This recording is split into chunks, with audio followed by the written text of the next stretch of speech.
Posibleng may pananagutan ang mga may-ari ng mga dump truck na may kargong malalaking bato dahil sa gumuhong tulay sa Isabela noong isang linggo, ayon sa Malacanang. Sa press conference, sinabi ni Palace Press Officer Undersecretary Claire Castro na ang tatlong truck na dumaan sa naturang tulay ay ilan sa mga tinitingnan ng Department of Public Works and Highways na posibleng panagutin. Nilinaw rin ng palasyo na 90% umano ng pagbuo sa naturang Kabagan Santa Maria Bridge ay nangyari sa ilalim ng Duterte administration. Kasama rin sa iniimbestigahan ngayon ng Marcos Jr.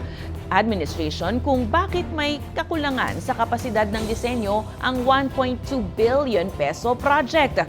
Nitong Pebrero lang nang buksan para sa maliliit na sasakyan ang naturang tulay na may kapasidad na 44 tons.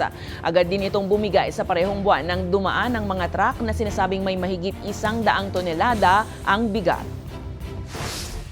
Maaari lamang po na mapanagot din yung may-ari nung or korporasyon na may-ari ng dump trucks. Hindi lamang po ang nakaraang administrasyon ang pwedeng panagutin dito. Lahat po hanggang sa ngayon kung sino po ang maaaring naging may liability dito kung meron man, lahat po yan ay dapat managot.